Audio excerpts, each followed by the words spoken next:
Right మనం breaking news చూస్తున్నాం. మేడ్చల్ జిల్లా నర్సంపల్లిలో అవమానీయ ఘటన చోటు చేసుకుంది.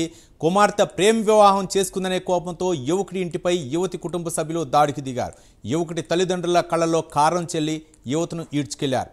అడ్డొచ్చిన యువకుడి సోదరుడు తల్లిపై విచక్షణారహితంగా దాడి చేశారు. యువతి కాళ్ళు చేతులు కట్టి లాక్కెళ్లారు. యువకుడి తల్లిదండ్రుల ఫిర్యాదు మేరకు పోలీసులు కేసు నమోదు చేశారు.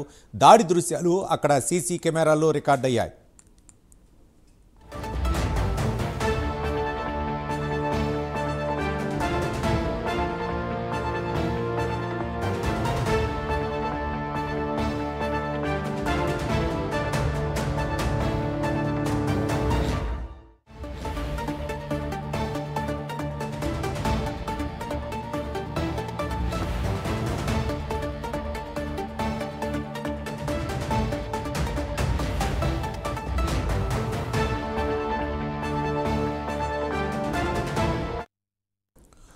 ప్రవీణ్ అదే గ్రామానికి చెందిన శ్వేత 7 ఏళ్లుగా ప్రేమించుకుంటున్నారు. 4 ఏళ్ల క్రితం జూలై 11న ఆర్య సమాజ్లో పెళ్లి చేసుకున్నారు. సికింద్రాబాద్లో కాపురం పెట్టారు. ప్రవీణ్ తల్లికి ఆరోగ్యం బాగలేకపోవడంతో వారం క్రితమే ప్రవీణ్ శ్వేత సొంతూరికి వచ్చారు. విషయం తెలుసుకున్న శ్వేత తల్లిదండ్రులు గుంపుగా వచ్చి ప్రవీణ్ ఇంటిపై దాడికి దిగారు.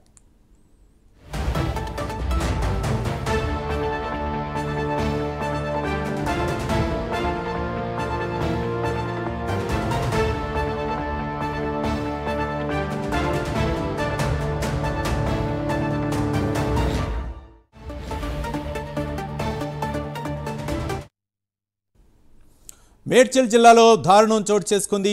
పెళ్లి చేసుకున్నారనేటటువంటి యువకులపై దాడి చేశారు. మరోపక్క యువతి తల్లిదండ్రులు యువకుడి ఇంటిపై దాడి చేశారు.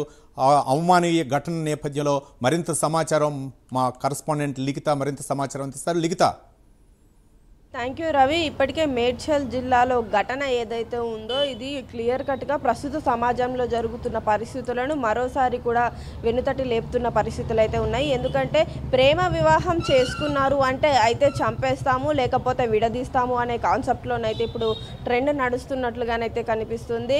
ఇన్ని తరాలు మారినా యుగాలు మారినా కానీ పరువు లేదా ఏదైతే కుటుంబము ఇంకా ఈ కులానికి సంబంధించిన విషయాలు ఏవైతే ఉన్నాయో అవి ఇంకా కూడా కొనసాగుతూనే ఉన్నాయి. మా పరువు తీసింది మా కూతురు లేదా మా పరువు తీశాడు మా కొడుకు, వాళ్ళని చంపేద్దాం లేకపోతే వాళ్ళిద్దరిని విడగొడదాం అనే రీతిలోనైతే ప్రస్తుతము ఆ యొక్క కుటుంబ సభ్యులు ఉన్నట్లుగానైతే తెలుస్తోంది. ఈ ప్రవీణ్ అనే యువకుడు అతను ప్రేమించిన అమ్మాయిని జూలై 11న అయితే ఆర్య సమాజ్లో పెళ్లి చేసుకోవడం, అక్కడి నుండి ఇటు హైదరాబాద్కు వచ్చేసి వారు కాపురం ఉంటున్న పరిస్థితి కనిపిస్తుంది. అయితే గత కొద్ది రోజులుగా వారి కుటుంబ సభ్యులకు ఆరోగ్యం బాగా లేదనే నేపథ్యంలోనైతే వారు ఊరికి వెళ్ళి ఉండిన పరిస్థితి అయితే ఉంది. సో దీంతో యువతికి సంబంధించిన కుటుంబ సభ్యులు ఆ యువకుడి ఇంటిపైకి రావడం, వారిని అతన్ని అలాగే అతని కుటుంబ సభ్యులను కూడా దారుణంగా విచక్షణారహితంగా కొట్టి వారిపైన కారం చల్లి పూర్తి స్థాయిలో ఆ అమ్మాయిని అయితే అతని దగ్గర నుండి తీసుకెళ్లడం జరిగింది. దీంతో ప్రవీణ్ పోలీసులను అయితే ఆశ్రయించారు. కీసర పోలీస్ స్టేషన్లోనైతే ఈ యొక్క కేసు నమోదు చేసినట్లుగానైతే తెలుస్తోంది. తనకు అలాగే తన ఫ్యామిలీకి తన భార్యకు కూడా ప్రాణహాని ఉంది, దయచేసి తన భార్యను తనకు తీసుకొచ్చి ఇవ్వాలంటూ కూడా ఆయన కోరుకుంటున్న పరిస్థితి కనిపిస్తుంది. ఎలాగైనా కానీ తమకు న్యాయం చేయాలి, తమిద్దరము మేజర్లము, గత కొద్ది రోజులుగా కూడా తమకు బెదిరింపు కాల్స్ వస్తున్నాయనే నేపథ్యంలోనైతే ఈ యొక్క కేసు నమోదు చేశాము.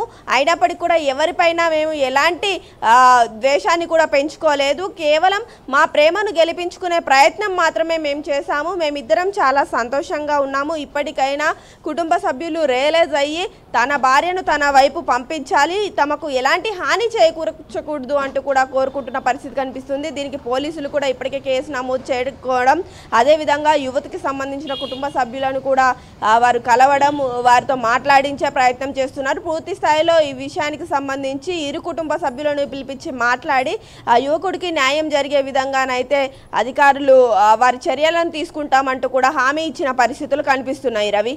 Right, thank you Likhita.